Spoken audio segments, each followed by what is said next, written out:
Bruce Lee, the story of his life and untimely death. Bruce Lee is a true legend of cinema. Born on November 27, 1940, he would have been in his 80s now. Sadly, the actor died at a young age. This is the story of his life. Bruce Lee was born on November 27, 1940, in San Francisco's Chinatown. According to the Chinese calendar, his birth coincides with the Year of the Dragon. Its original name was Li Junfang. At only 2 months old, Bruce Lee appeared for the first time on television in the series Tears of San Francisco. His parents were active in the local art scene. Bruce Lee's father was an actor and singer in Cantonese opera. When he was young, Bruce Lee's family moved to Hong Kong. There he began attending a martial arts school. In Hong Kong, Bruce Lee started practicing Tai Chi with his father. Later, he immersed himself in the Wing Chun style thanks to Master Ip Man, who also taught him some things about philosophy. When he was 18, Bruce Lee returned to the United States to obtain U.S. citizenship. Influenced by his teacher I.P. Man, Bruce Lee went to study philosophy at the University of Washington in Seattle. To pay for college, Bruce Lee worked as a kitchen assistant in a Chinese restaurant. Later, he began teaching Kung Fu to his university classmates. As a Kung Fu teacher, Bruce Lee developed his own fighting style, known as Jeet Kune Do, or the way of the interceptor fists. During Kung Fu classes, Bruce Lee met Linda Cantwell.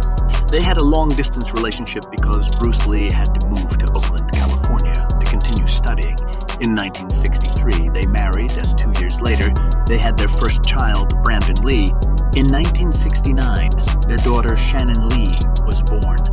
In the early 1960s, Bruce Lee decided to create his own martial arts school in Seattle, the Jun Fan Gung Fu Institute. Later, he opened 2 more schools, one in Oakland and one in Los Angeles.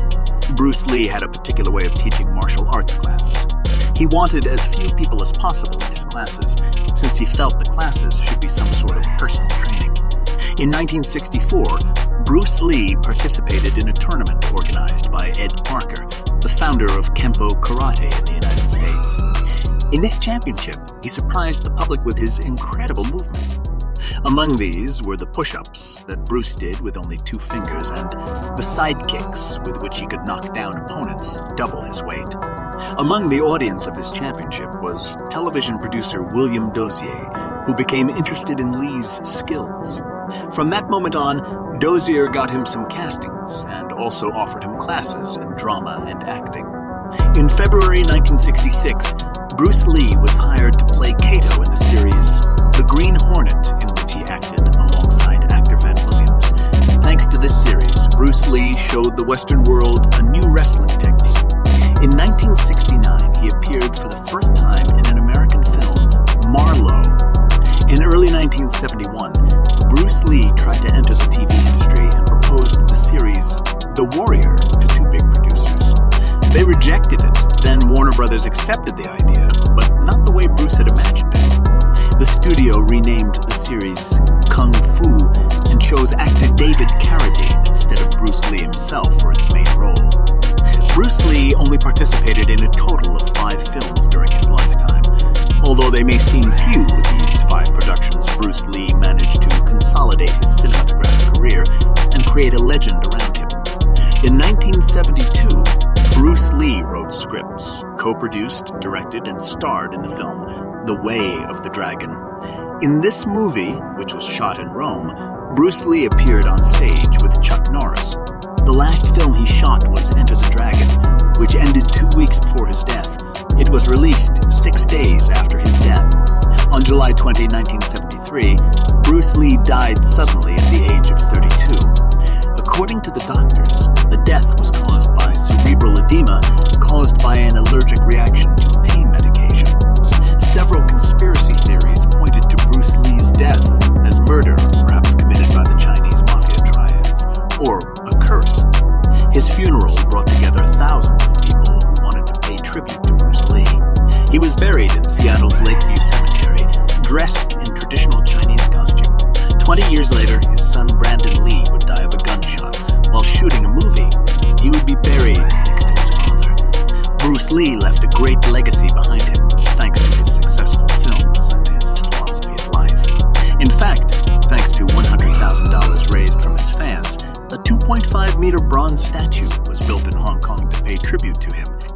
These are the shoes Bruce Lee wore for the movie Game of Death, which he had planned to finish after Enter the Dragon.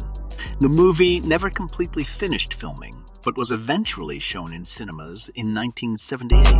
The Adidas sneakers have been up for auction.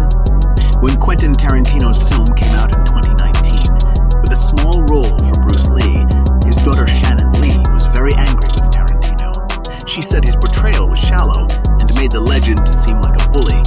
Shannon Lee wants to make sure that many generations remember her father as the sensitive, philosophical man he was.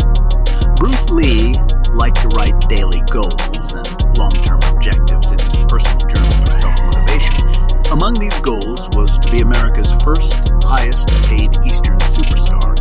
Bruce Lee not only stood out as an actor and martial arts fighter, but also as a philosopher.